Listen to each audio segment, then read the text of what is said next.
You might think that composting is the best way to manage organic waste and improve soil quality.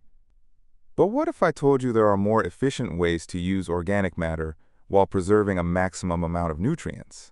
This is Bohus Boudet, and in today's video, we'll take a closer look at composting. Traditionally, compost has been considered the foundation of healthy growing. However, modern research shows that decomposing organic matter outside the soil can reduce its benefits for plants. Composting leads to losses of carbon, nitrogen, and microbial diversity, while symbiotic bacteria and mycorrhizal fungi, key elements of healthy plant growth, are completely absent. So if the question is composting the best choice? You may be surprised to find that there are better alternatives. In this video, we'll explore how composting really works, including its strengths and weaknesses. We'll look at alternatives such as mulching, the nutrient trench of the rosin bed, or fermented amendments. When composting actually makes sense, and when it's more effective to let organic matter break down directly in the soil. And finally, how to minimize nutrient loss and maximize the benefits of organic material. So if you want to find out whether composting is really worth your time and effort, or if there are better ways to support soil and plant health, you're in the right place. Get ready for a new perspective that might change how you think about truly caring for soil and plants. Let's dive in. Composting is widely accepted as the best way to get rid of organic waste while improving soil quality.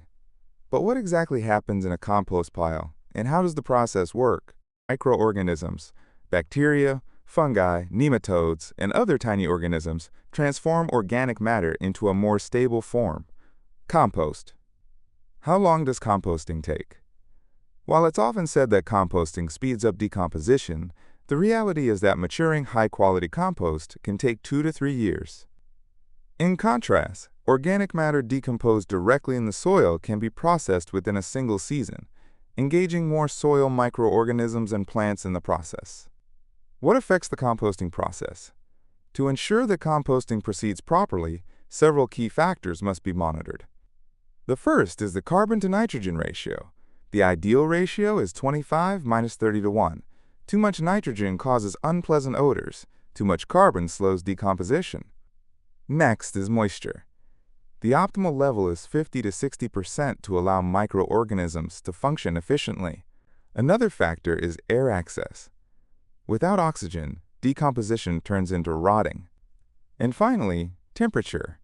In hot composting, it reaches 50 to 70 degrees Celsius, 122 to 158 degrees Fahrenheit, which helps eliminate pathogens and destroy weed seed viability. However, the same heat that kills pathogens also destroys all beneficial microorganisms. That's why the next phase is crucial. The organic matter must be recolonized. There are different types of composts. Various methods influence the speed and quality of the final product. Hot composting, such as the Rapid Berkeley method, is an intensive process where the material is turned every 2 days. Finished compost can be ready in as little as 18 to 21 days. Cold composting in compost bins is the most common method in our gardens.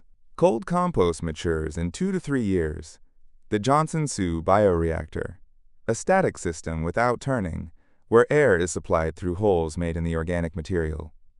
Decomposition takes about 2 years. The final product supports more diverse soil life. Vermicomposting, organic matter is processed by composting worms, such as Eisenia fetida or Eisenia andrae. With their help, organic material is broken down quickly, and the resulting vermicompost is rich in microorganisms. Now let's compare composting and natural decomposition in soil. Composting is a controlled process where temperature, moisture, and aeration are regulated.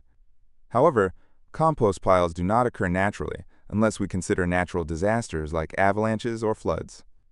In nature, organic matter decomposes directly on the soil surface, where it has direct contact with plant roots, mycorrhizal fungi, and saprophytic microorganisms. So, which is better? If we want to create a quality substrate for garden use, compost can be useful. But if our goal is to maximize nutrient use and support soil life, natural decomposition of organic matter directly in the soil yields better results. Why is there more talk today about the organic fraction of soil rather than humus? The term humus has traditionally referred to the stable organic matter in soil that decomposes very slowly and contributes to soil fertility. Recent research shows that the decomposition of organic matter and the formation of stable organic compounds are dynamic processes. They don't result in a uniform humus layer as previously believed. So-called humic substances, humins, fulvic acids, humic acids, are not fixed chemical compounds, but rather diverse mixtures of organic substances with varying stability and function. Microbial processes are constantly taking place in the soil. Soil organic matter is not a nutrient warehouse, but a dynamic ecosystem. Temperature and soil life activity. If organic matter is present directly in the soil, decomposition is faster and more efficient because it occurs in direct contact with plant roots and symbiotic organisms. What are the most common composting mistakes and their consequences? Composting is more beneficial than, for example, burning garden waste. However, it must be done properly. Otherwise, the result can cause more harm than good. Let's look at the most common composting mistakes and what happens when compost isn't set up correctly. One issue is composting without air access. If the compost is too compacted or placed in an unventilated pit, anaerobic decomposition begins. Consequence: the compost emits a foul odor, produces toxic gases, and the final material becomes an unbalanced, low-value mix. Another common problem is composting large amounts of nitrogen-rich material. Too much mowed grass, kitchen scraps, or manure causes excess nitrogen. Consequence: the compost overheats, starts rotting, produces unpleasant smells, and significant nitrogen loss occurs. People often compost in plastic bins without watering. Small plastic containers dry out quickly, especially black ones that attract sunlight. Consequence: uncomposted dry organic material. Are you maintaining the right carbon-to-nitrogen ratio in your compost?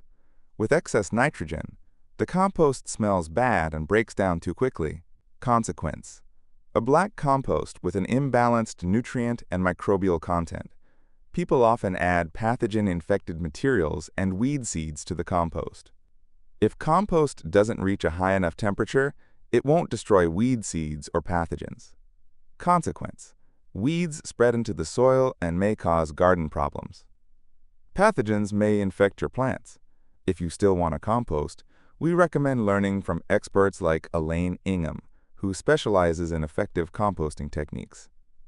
For many years, composting has been promoted as the main way to enrich soil. But it has become clear that the most important factor in soil health is the active cooperation between plants, microorganisms, and the soil ecosystem. Now let's look at how to properly handle organic materials to make the most of them for your soil and plants in the form of compost. In contrast, natural decomposition directly in the soil provides organic matter that is constantly available to microorganisms. The soil food web, bacteria, mycorrhizal fungi, earthworms, and other small creatures actively processes nutrients. Carbon becomes stabilized directly within the soil ecosystem. If we want to support soil and plant health, we shouldn't rely on compost alone. There are more effective methods. Surface mulching plus microbial preparations. Leaves, straw, and wood chips decompose directly in the soil with the help of beneficial microorganisms, delivering nutrients to plants in a natural way. The rhizome bed. Organic matter decomposes in a nutrient trench similarly to forest litter, where it is utilized by microorganisms and plant roots. Soil is not just a storage of humus. It is a living ecosystem where constant processes take place. If we want fertile, healthy soil to grow healthy plants, we must focus on supporting microbial life and stabilizing organic matter right where plants need it. Question: does composting fulfill the 12 permaculture principles of Bill Mollison? At first glance, composting seems like a great example of a permaculture approach. After all, it turns waste into a resource and supports natural cycles. But upon closer examination, we find that composting actually does not fulfill any of the 12 permaculture principles, and in many cases, it goes against them. Let's take a closer look. First principle: observe and interact. Where in nature do we observe compost bins? In nature, there is no process like composting in a bin. Nowhere, except during natural disasters. do we find large piles of organic matter decomposing in isolation without direct contact with plants. Natural decomposition occurs directly in the soil, where organic matter is in contact with roots, microbes, and fungi. Second principle, catch and store energy. Composting is not efficient at storing energy. Heat generated in compost is lost energy that plants can't use. In contrast, natural decomposition in soil preserves nutrients in a more stable form, making them gradually available to roots and microorganisms. Third principle, obtain a yield. Compare compost to direct application of organic matter. Composting results in losses of carbon and nitrogen, and the resulting nutrients are less available than with direct soil decomposition. Using organic material directly yields more because nutrients are released right where plants need them. Fourth principle, apply self-regulation and accept feedback. Composting disrupts natural cycles. Natural ecosystems self-regulate. Waste doesn't exist in nature because organic matter decomposes right where it falls without separation or manipulation. Composting is artificial, requiring human effort, while nature maintains its nutrient cycle without bins or turning. Fifth principle, use and value the edges and marginal. A compost bin versus planting. If a compost bin takes up space, we could instead use that area for productive planting. Natural decomposition in place uses no extra space and increases soil productivity. Sixth principle, produce no waste. Carbon as a byproduct. Carbon as a byproduct. Composting releases carbon dioxide into the air, meaning some carbon is lost as waste. If organic matter stays in the soil, microbes use it more efficiently, and some carbon dioxide is reused by plants through photosynthesis. Material from the soil ecosystem, disrupting natural nutrient cycles. In soil, organic matter doesn't need separate decomposition. It transforms into plant-available nutrients right where it is. Eighth principle, use and value diversity. Missing mycorrhizal fungi compost contains mostly bacteria that break down organic matter but lacks mycorrhizal fungi and rhizosphere bacteria essential for healthy crops. Natural decomposition in soil creates a richer ecosystem that supports plant growth more effectively. Ninth principle, use renewable resources and services. In composting, carbon is released quickly into the atmosphere. In mulching, or in the rhizome nutrient trench, carbon remains longer in the soil and nutrients are available in a more stable form. 10th principle, design from patterns to details. Natural patterns come from forest litter, grasslands, or wetlands, places where organic matter decomposes directly on or in the soil. Composting doesn't reflect these patterns. An isolated pile of waste is not part of natural ecosystems. 11th principle, use small and slow solutions. Natural soil decomposition involves the whole ecosystem. Organic matter becomes nutrients in contact with plant roots without needing to be separated. This supports symbiotic relationships among microbes, fungi, and plants. Composting, by contrast, is not simple. It requires turning, moisture control, sifting, and transporting. 12th principle, creatively use and respond to change. Composting is not a creative or modern solution, but an outdated method that ignores current knowledge of soil ecology. Better alternatives to traditional composting exist. The rhizome nutrient trench and mulching offer more efficient ways to process organic matter. In the nutrient trench of the rhizome bed, organic matter decomposes directly in soil, ensuring a continuous nutrient supply without major losses. Surface mulching with fermented microbial preparations such as compost tea mimics forest litter processes and maintains microbial activity in the soil. These preparations contain live active microorganisms that go straight into the soil. In reality, composting does not fulfill any of the 12 permaculture principles and often goes against natural cycles. If we want to support soil and plant health, we must focus on methods that mimic natural processes, not artificial simulations. When does composting make sense? In home gardens, composting may not be the ideal solution. Still, it plays an important role in processing organic waste. There are situations where composting truly makes sense and is the best available way to handle organic material.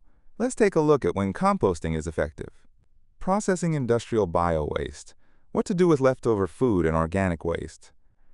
Every day, tons of organic waste are generated in the food industry, restaurants, and supermarkets.